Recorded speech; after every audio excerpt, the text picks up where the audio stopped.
Innovation is what drives humanity forward. At Digby, we aim to provide the most innovative and cutting-edge products to the high technology market. We are passionate about exceptional design and fueled by our high standards. Businesses that share our vision attain high value from our products. We believe in driving the industry forward and never settling for less. Digby is far more than an innovative technological company. We are a company that prides ourselves on our team.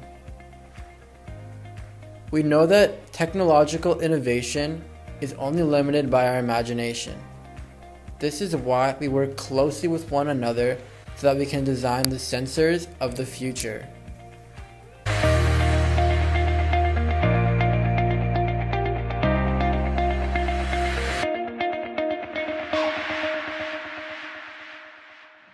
I'm Jasmine Meehan. As head of production at Digby, I oversee our automation, plant improvements, and product lines. I'm Jacob. As head of human resources, I take care of training and recruitment.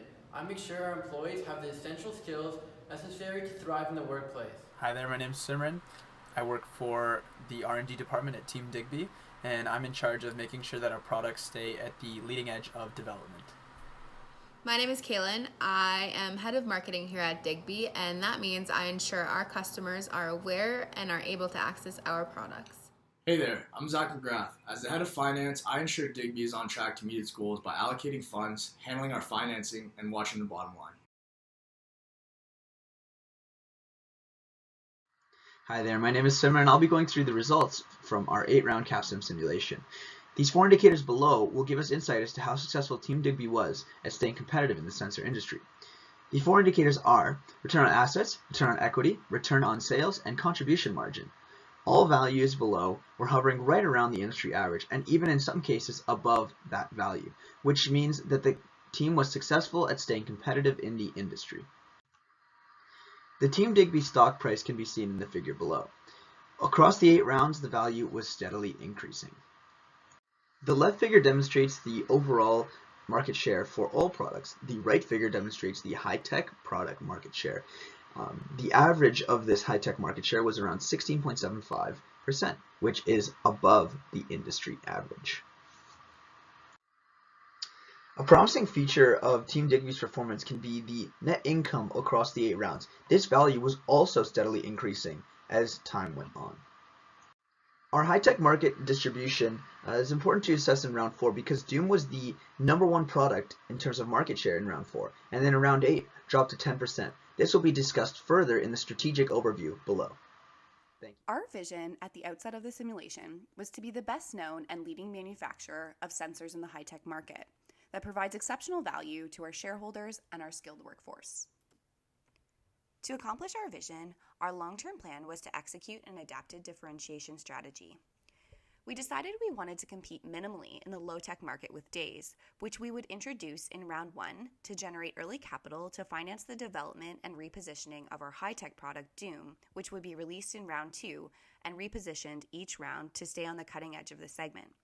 We felt that focusing on one high-tech product would allow us to invest significantly in important aspects of customer buying criteria, such as low age and ideal positioning. We felt that we would develop a competitive advantage by focusing resources in one place and giving the customer exactly what they wanted, as opposed to releasing multiple less desirable sensors. By being ideally positioned each round, we would be able to command a high price from high-tech buyers, and they would come to know our product because our marketing investments would not be divided amongst products. By investing in automation, we would improve our margins round over round. And later in the simulation, we would invest in TQM that reduces R&D cycle time, which would further improve our competitiveness in the high-tech market because we could offer leading-edge products earlier in the buying year. We assessed our performance based on benchmarks we set for ourselves at the beginning of the simulation that were directly tied to our vision. In order to be the best known, we wanted to be the industry leader in customer awareness and accessibility for our products. In order to be the leading manufacturer of sensors in the high-tech market, we wanted to have the highest market share in the high-tech sector. We also wanted to provide value to our shareholders by having a stock price over $50 and a productivity index of 110% or higher. We were successful in some of these areas and not in others. For example, we weren't successful in being the best known. Our customer awareness and accessibility was at or near 100% for all 3 of our products by round 8. However, this wasn't significantly different than other products on the market, which means it did not elevate us above our market competitors. We were also not the leading manufacturer of sensors in the high-tech market. Our intended strategy was to introduce and refine one leading high-tech product. This seemed like it was working at first. Doom had the single highest market share for an individual sensor in round 4, but we were already starting to lose market share to teams releasing multiple high-tech products. We did not anticipate that new products introduced would cannibalize our market share. We were, however, successful in increasing our stock price over $50 per share, as our closing price was $93.69. We were also successful in clearing the 110% benchmark for productivity, as we landed at 113% productivity index by the end of the game. As for strategic execution and some changes we made along the way, we certainly learned something based on what other teams were doing. As more teams were introducing various products within the high-tech sector, we realized that repositioning Doom each round was no longer going to be the best strategy. We deviated from our intended strategy by releasing Deed in round 7. Had we anticipated market cannibalization earlier, we could have released more high-tech products with better timing instead of being reactive to our declining market share. As well, when we introduced a second high-tech product, we lost some of our competitive advantage with Doom because we couldn't afford to release 2 high-tech products on the leading edge. We did succeed with our plan to invest aggressively in automation in the first half of the game to increase our margins.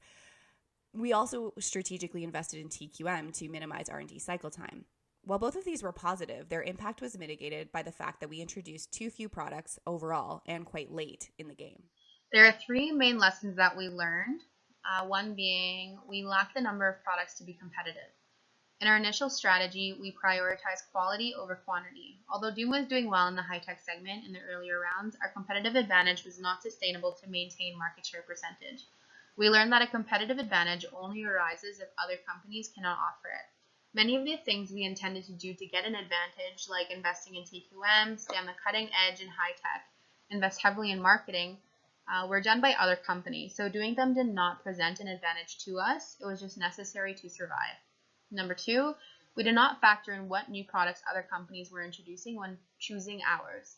The high-tech segment was highly penetrated with new product nearly every round, where the low-tech segment was not.